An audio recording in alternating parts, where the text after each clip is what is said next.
चला पहिला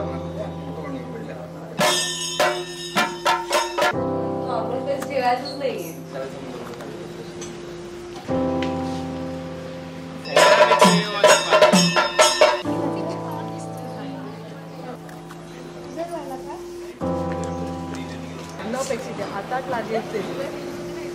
किती वाजले? 10 वाजता.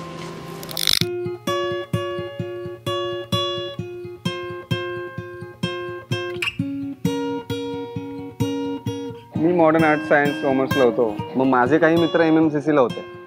सो मी त्यांना भेटायला जायचो जनरली आणि त्यांच्या इकडे वर्कशॉप होता. त्यात मग ही एक दिवशी मला दिसली, भेटली. म्हणजे आम्ही बोललो पण नाही. आणि तेव्हा सांगितलं होतं की यांनी कॉफी आणि बरंच काही एडिट केलंय आणि त्याच्या आधी मला कॉफी आणि बरंच काही खूप आवडायचं. म्हणजे प्रचंड. हकीकत है या कोई. मग हाय हॅलोचं मग काय करतेस, कुठे असतेस. त्यानंतर आम्ही असं अजूनही एकमेकांना आम्ही प्रपोज नाही केलं. श्रिया खूप मॅच्युअर आहे. श्रियाला आम्ही आधीपासून ओळखत होतो. आम्ही शाळेपासूनच्या फ्रेंड्स आहोत. जे तिला पाहिजे ते ती करते. शी इज व्हेरी स्ट्रॉंग.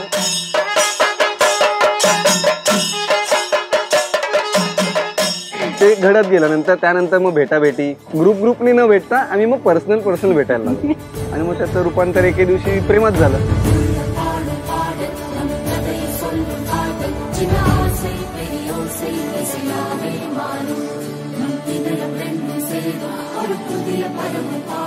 तो पण खूप जबाबदार आहे, व्यवस्थित आहे. जसा असेल त्याच परिस्थितीला तोंड देत देत तो इथपर्यंत पोहोचला आणि आज त्याच्याबद्दल आम्हाला खूप अभिमान वाटतो.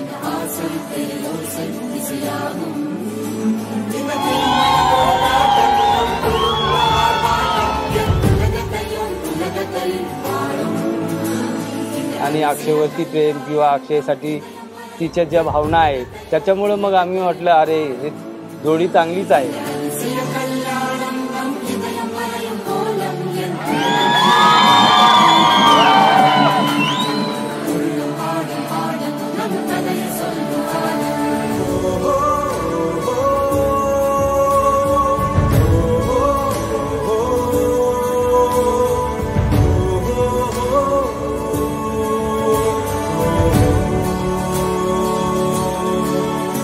त्याचा स्वभाव जास्त आवडतो. मला ती समजून घेते ज्या प्रकारे, तसं कोणी समजून घेणार नाही.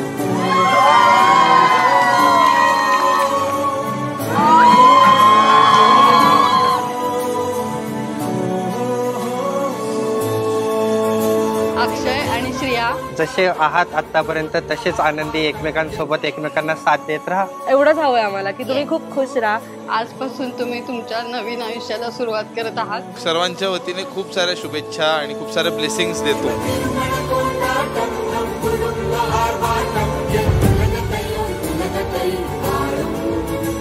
पाऊस गेला, थंडी चालू आहे, येईल आता ऊन.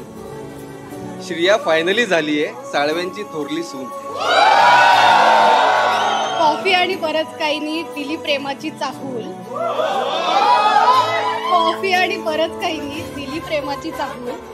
आज अक्षयच्या घरी ठेवते प्रेमाचे पाऊल.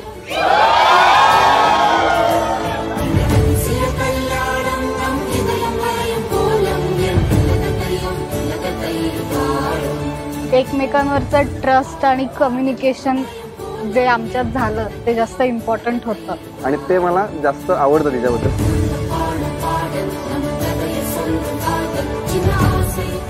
आता इथून पुढे आम्ही तिला आपली मुलगी समजूनच तिचा सांभाळ करतो. खूप आनंदाने आणि छान मजेत आयुष्य जाईल. ईश्वर हॅपी मॅरिड लाईफ. तुम्ही खूप भांडा, खूप एकमेकांवर प्रेम करा. Congratulation guys.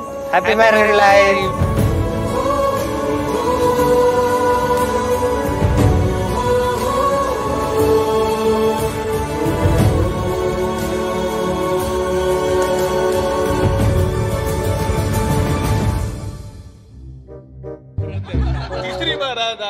तिसरी बार अक्षय साळवेचं आज लग्न होतं आहे, झालं आहे, त्याकरता आम्ही तिकडे जमलेलो आहोत.